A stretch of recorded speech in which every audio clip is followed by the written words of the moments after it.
This customer has just experienced a consumer's nightmare, a major engine failure. And now he's bringing the engine to you. As he tells you that the engine began to smoke, stopped, and would not restart, you immediately know this repair job will be much different than simply cleaning out a carburetor or performing scheduled maintenance. This customer's major engine failure will require troubleshooting more challenging than any other repair job you will do. But if you use a systematic method of analysis, you'll be able to find the cause, determine the best repair procedure, and have the engine back to the customer in reasonable time with a reasonable bill. In this video program, designed by Briggs & Stratton's Service Education Department, you'll learn how to perform a major engine analysis. We will be looking at the 5 major categories of engine failures, developing a cause and effect relationship for each failure, and overview the steps to analyze each type of failure. The 5 causes of major engine failure are premature wear caused by abrasive grit, scoring and discoloration caused by insufficient lubrication, overheating, overspeeding, and breakage. An important thing to remember about major engine failure is that engines always fail with predictable results. If A happens, then B will always occur. It is a cause and effect relationship. This cause and effect chart, which can be found on your shop walls or in your training update manuals, will help illustrate this relationship.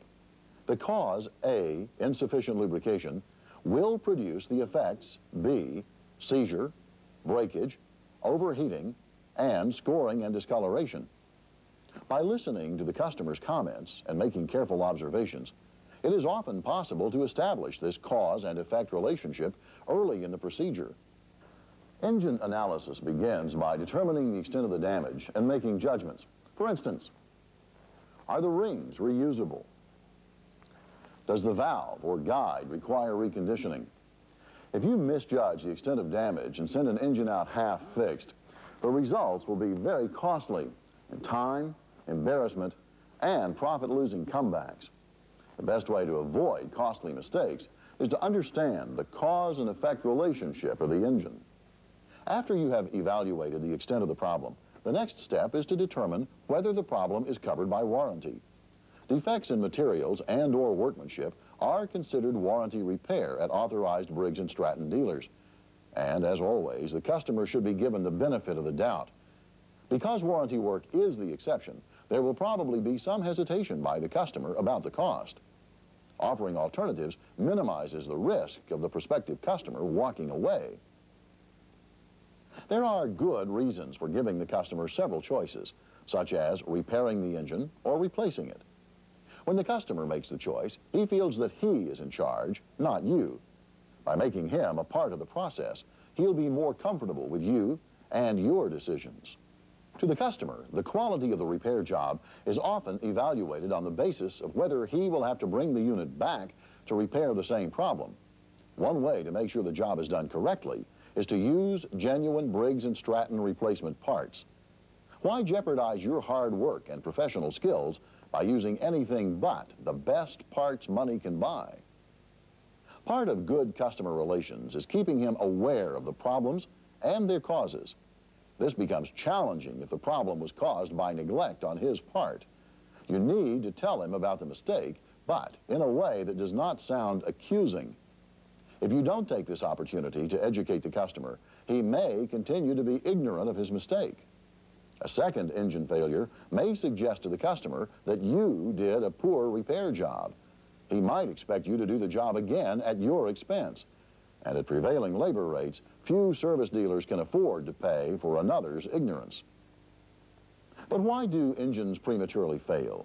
Is it because of manufacturing defects or customer abuse and neglect? Well, Briggs & Stratton engines rarely fail due to manufacturing defects. And we can make this bold statement because experience has shown that a Briggs & Stratton engine, properly cared for, will run over 1,000 hours. That is more than 20 years of normal service for a typical homeowner with a half-acre lot. Quality assurance at Briggs & Stratton includes running every engine after it is assembled and randomly selecting engines from various production lines, subjecting them to a 1,000-hour, full-speed, full-load, continuous, round-the-clock test. During this endurance run, the engines receive the basic maintenance covered in the operating and maintenance instructions that accompany each engine when it leaves the factory. In most instances, premature engine failures are caused by abuse or neglect by the customer. Most of the time, customers will bring in an engine that has failed and not realize that they, by their ignorance, have caused the failure. And occasionally a customer will try to deceive you by attempting to cover up the real facts, like adding fresh oil to the engine after it has seized. It's difficult to fool the true professional because he knows how to read each engine part. They will tell the story about the conditions under which the engine was operated.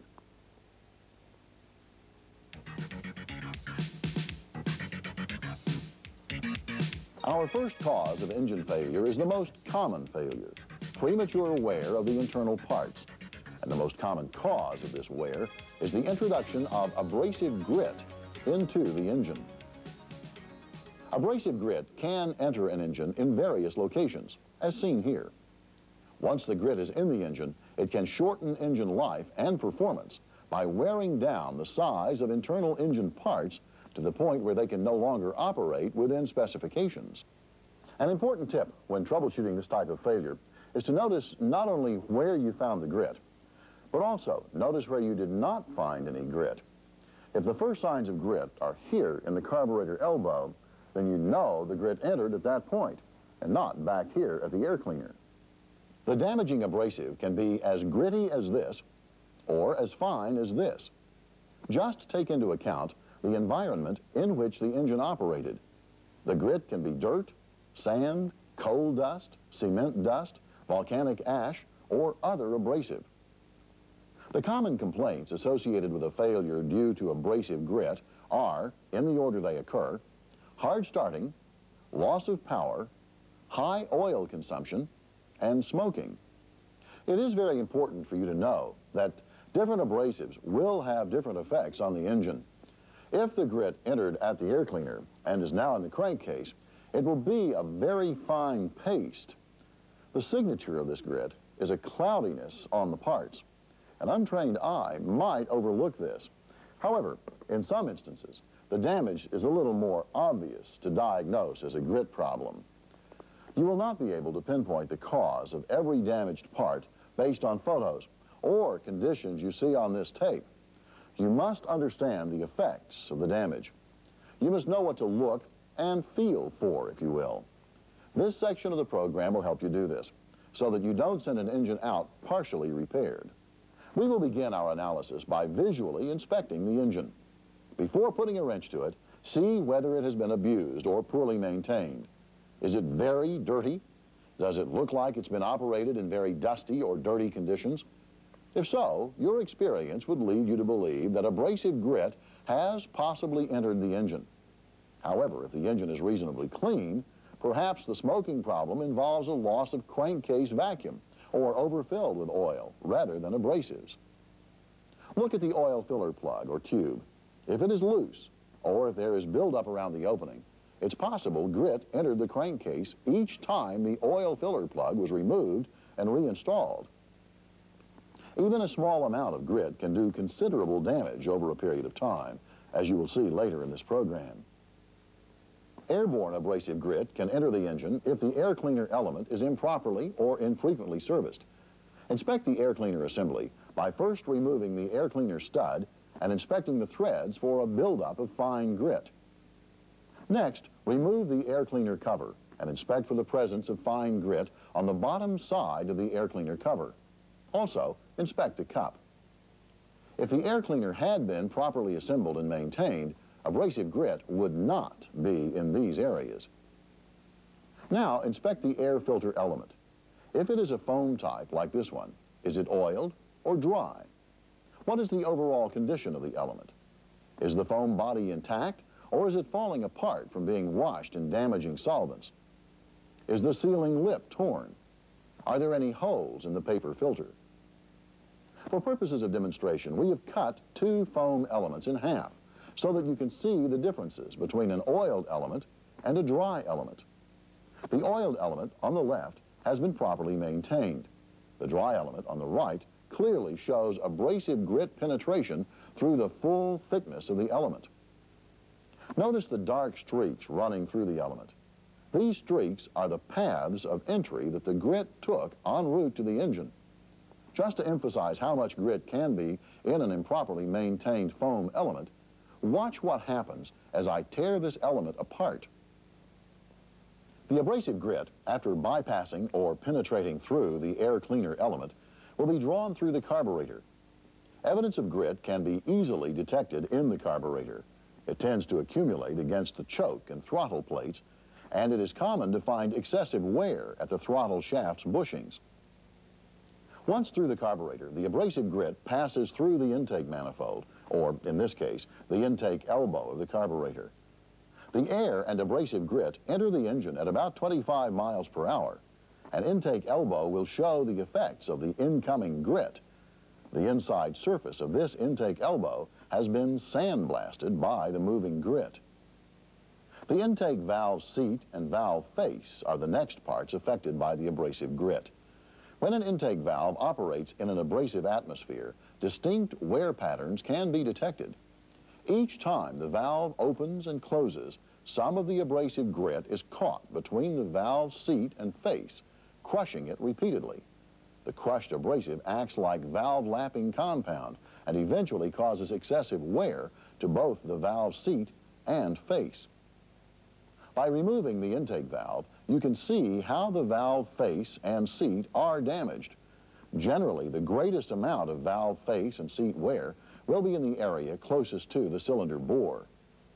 Notice this groove on the valve face.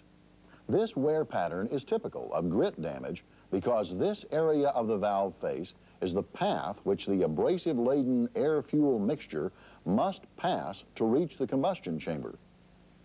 Some of the abrasive grit is also dragged down the valve guide each time the intake valve opens and closes. After a period of time, the valve guide becomes excessively worn and a ridge develops on the valve stem. In many instances, this ridge can be detected by running your fingernail over it. At the beginning of this section, we told you that grit will have an effect on every part, but the effect will differ. Here's a good example of that. Notice how the width varies on this valve's face that has been worn by grit. The narrow side has not been damaged, while the thicker side has. If you were to look at this valve and conclude the failure was due to overheating, you would be wrong. Each one of these valves, though they look different, were all damaged by grit. We know this because of the groove the grit has carved on each valve. Having passed through the intake valve port, the abrasive grit is now drawn into the cylinder bore. When the grit is introduced into the bore, it works its way between the ring face and the wall of the bore, wearing both.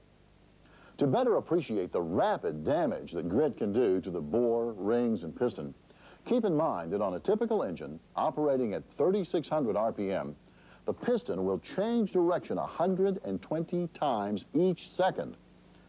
Through the use of this model, we can see approximately what it looks like when a piston changes direction 120 times per second. At this speed, it won't be long before the grit in the cylinder has damaged the rings and the bore, and then traveled to the crankcase. It is characteristic of an engine which has ingested abrasive to have excessive ring end gaps. This compression ring has been worn by abrasive grit and now has an excessive ring end gap. In comparison, look at the ring end gap on this acceptable compression ring. Ring wear to the extent of the lower ring is only possible when abrasive grit has entered the bore. Even after many hours of rugged use, properly cared for rings should have little or no appreciable wear. A closer inspection of a worn oil ring can also show some very interesting details. Let's first look at an acceptable oil ring. The presence of these two oil wiping rails indicates the ring is usable. The rails are used to remove excessive oil splashed onto the cylinder, which controls oil consumption. In comparison, This oil ring's rails have been worn off by abrasive grit. When this happens, the results are excessive oil consumption and smoking. Of the three rings, the oil ring has the thinnest contact surface with the cylinder bore, causing it to wear quicker than the other rings when an abrasive is introduced. On a worn compression ring, sometimes you may find that the width of the ring varies, but on this acceptable ring, the width remains constant. The crosshatch patterns of the cylinder bore can often tell a story about the maintenance history of the engine. Even after hundreds of hours of rugged use, the crosshatch should be visible if the engine has been properly maintained. The crosshatch patterns, by design, lubricate the bore and help the rings seat. As grit wears the bore, the crosshatch patterns disappear within the area of the piston ring travel, and a ridge develops at the top of ring travel. This ridge is not only visible, but it can be felt when running a fingernail over it. Cylinder bore wear to this extent is only possible when an abrasive grit has entered. Normal use will not cause bore wear to this extreme. The introduction of grit will also leave many fine scratches on the walls of the cylinder bore and the piston skirt. Accurate measuring tools are required when determining the extent of wear. Bore wear of 0.003 of an inch is equal to the thickness of one of the pages of your notebook. Obviously, this wear cannot be detected with the naked eye. You must use accurate measuring tools. Simply eyeballing a part can cost you a lot of money. You'll be wasting your time and money if you put a new set of standard size replacement rings into a bore which has been worn greater than 0.003 of an inch over the standard bore size. After passing through the cylinder bore, the abrasive grit finally enters the crankcase and mixes with the oil. Grit can now damage the crankshaft, journals, and bearings. When the crankcase's journals and main bearings become worn, in many instances the wear cannot be seen during a visual inspection. Again, accurate measuring tools are required, and always refer to the service and repair instruction manual for the recommended reject sizes. One of the most accurate and definitely the quickest way to measure the inside of a bearing is with the appropriate go, no-go gauge. If this plug gauge can enter the bearing, this means there is excessive wear. But a worn bearing can fool you into not doing the repair job correctly. Abrasive grit will become embedded in the soft materials and then wear on the hard materials. A good example of this is the connecting rod bearings, which are soft, and the crankshaft journals, which are hard. As you can see, grit has become embedded in the bearing. When this engine was running, the bearing acted like sandpaper, wearing down the crankshaft. If you don't take this into consideration when determining the extent of the damage, you will only half fix the problem. In our example, if you simply replace the crankshaft without servicing the bearings, the connecting rod will wear out another crankshaft because the grit is still embedded in the bearing. To remove the grit from the bearings, either the cover must be replaced or the bearing must be serviced with a bushing. Let's review the various points that abrasive grit can enter an engine. Grit can enter through an air cleaner if the stud is bent, if the mounting gasket is torn, or if the foam element is worn out or improperly serviced. Grit can enter through the carburetor if the breather grommet is damaged. If there is grit around the oil filler plug, then each time it is opened, grit enters the crankcase. Grit can enter through the intake manifold if the gasket is damaged. It can also enter through the oil seals on both the magneto and PTO sides. If abrasive grit is the cause of the engine failure, you will find it at the entry point, for example, at the air cleaner stud, the air cleaner cover, the crossover tube intake elbow, the carburetor choke and throttle plates, and in the crankcase oil. And remember, to effectively isolate where the grit entered, it is equally important to determine where dirt is present and where it is not. You will see the effects of grit introduction at the carburetor choke and throttle shafts, at the intake valve face, seat, guide, and stem, in the cylinder bore, on the piston rings and skirt, as well as on the crankshaft journals and bearings.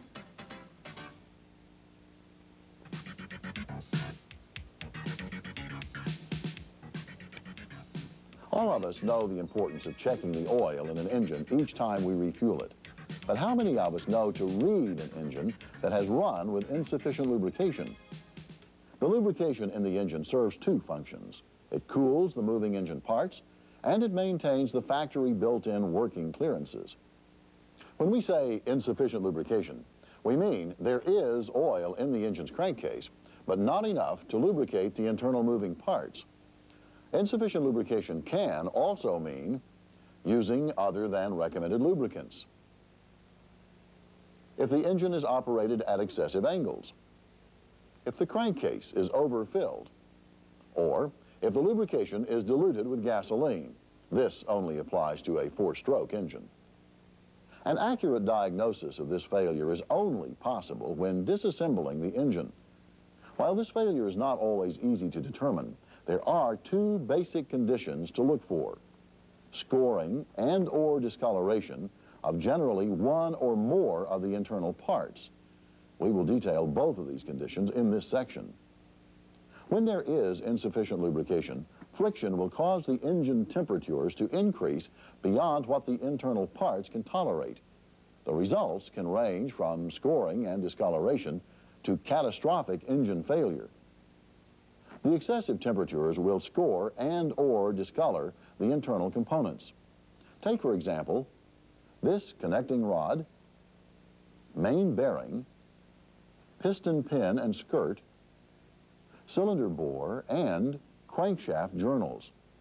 Please note, this bluing around the journal is part of the heat treating process Briggs and Stratton uses in manufacturing and should not be confused as an effect of engine failure.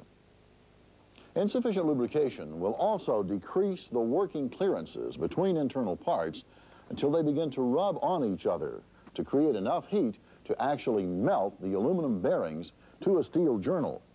When this happens, the parts become scored. Finding two or more bearing surfaces that are scored like this with this discoloration indicates excessive operating temperatures caused by operating the engine with insufficient lubrication.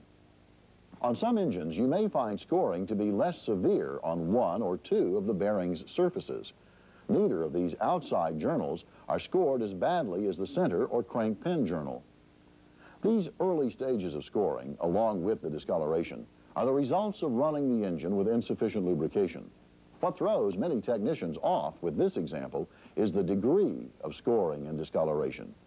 Don't forget to read each part by the predictable characteristics. Finding evidence of insufficient lubrication becomes difficult on engines equipped with a ball bearing and DU bearings because they do not score like the aluminum bearings. Since we do not have the bearing surfaces to assist in determining the actual cause of the failure, you must look closer at the other parts. For example, this connecting rod bearing, crankshaft, crank pin journal, and piston pin are all badly discolored. These symptoms and the blackening under the piston dome tell us that this engine ran with insufficient lubrication and not an improperly torqued rod bolt. However, lack of lubrication is not the only cause of scoring on the bearings. If the scoring is isolated to a single bearing and journal, the most likely cause is a defect in materials and/or workmanship. This type of failure will typically show up very early in the engine's life. The chances of scoring on two or more bearing surfaces caused by manufacturing error are extremely low. Now, let's review this section. The effects of running a four-stroke engine with insufficient lubrication are discoloration of the connecting rods, crankshaft journals, piston pin, piston skirt, and the cylinder bore.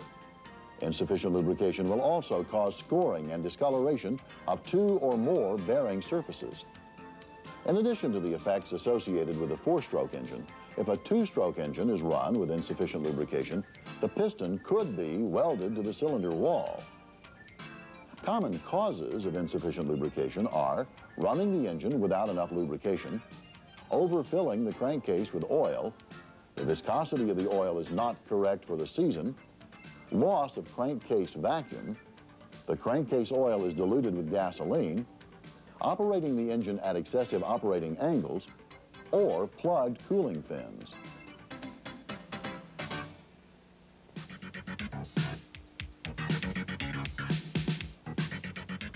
So far, we have covered localized excessive heat buildup at the bearing surfaces associated with insufficient lubrication.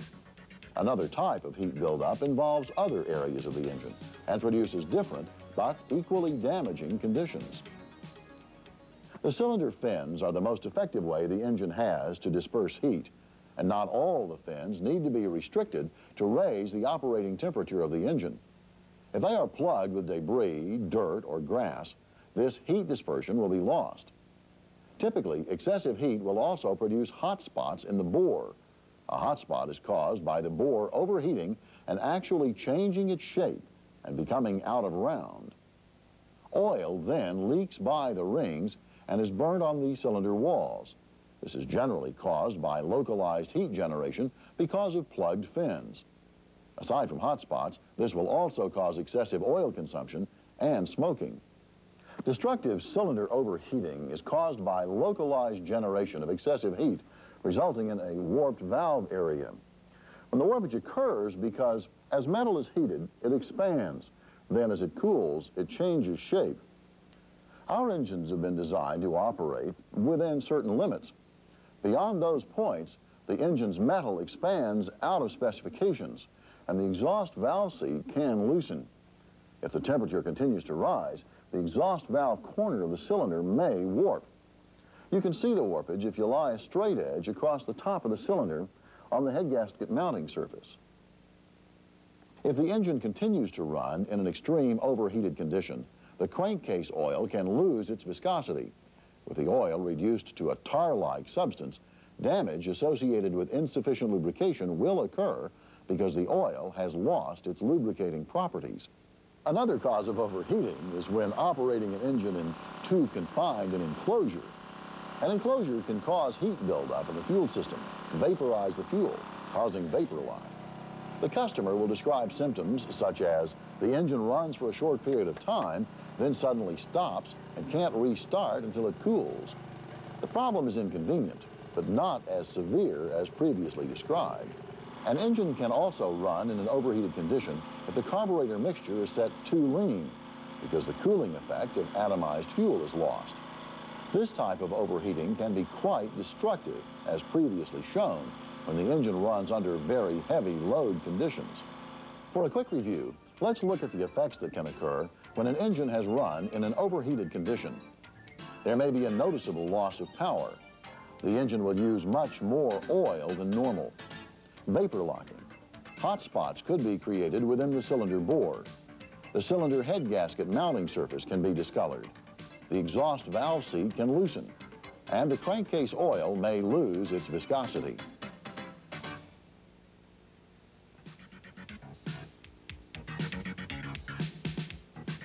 Overspeeding can be a very dangerous situation because failures due to overspeeding are usually caused by extreme stress combined with the internal heat that cause parts to break. Broken parts can come off an engine at dangerous speeds. Briggs & Stratton engines are designed to operate efficiently from idle speed to the maximum top no-load governed speeds. Our engine should not be operated above recommended no-load limits for any extended period of time. Stresses on moving internal parts, which change directions many times a second, such as the connecting rod, will increase fourfold by each doubling of the engine speed. A connecting rod that breaks due to overspeeding may not show signs of overheating or seizure, but the rod will almost always break very close to the piston pin. Though there is stress throughout the entire rod, the highest concentration will be at the narrowest point. In some rare and extreme overspeeding cases, the flywheel can explode because of the greater centrifugal forces working on it. This will only occur if the flywheel has a crack in it. We know this because of the extensive spin testing of flywheels we do at Briggs & Stratton. The most common cause of a crack in the flywheel happens when it has been hit with a hammer and chisel or pry bar in an attempt to remove it. If a flywheel were to explode, it might jeopardize the safety of you and your customer. Just remember, never remove flywheels with anything other than the recommended tools and procedures. On engines equipped with air vane governors, preventative maintenance requires cleaning debris from the cylinder fins. Since the air vane governor responds to air flow, any interruption of this flow, such as plugged cylinder fins, will not let the governor work properly. When the governor is jammed and not working, the only force on the throttle is the governor spring, which pulls the throttle to the wide open position and runs the engine at extreme speeds. On mechanically governed engines, it is important to have the governor properly adjusted. This is done by rotating the governor shaft either clockwise or counterclockwise, depending upon the engine model. This is particularly important when using a short block as part of your repair. Disabling the governor by wiring the throttle open will cause the engine to run at extreme speeds. Any binding, modified, broken, or missing governor-related parts will make the governor inoperative and will damage the engine. On an overhead valve engine, overspeeding causes other problems. In addition to those found on the side valve engines, at higher speeds, the overhead valve engine push rods may bend, and when this happens, obviously, the engine stops. Let's look back at the important points of the effects of overspeeding. On an L-head engine, the effects of overspeeding are connecting rods breaking close to the piston pin, the possibility of an engine seizure, and in rare and extreme cases, the flywheel could explode. And remember, overhead valve engines have all of the effects of the side valve engine with the addition of bending the push rods.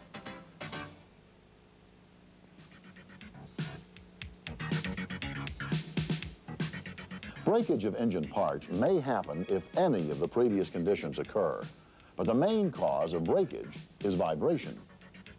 Breakage can be caused by overspeeding, seizure, or excessive vibration. A crack along the base of an engine, such as this, can be caused by the equipment's engine mounting platform not being flat, or by the engine coming loose on its mounting platform. When the latter happens, the mounting holes in the cylinder base become elongated. This allows the engine to move back and forth on its platform, which allows the cylinder base to become polished.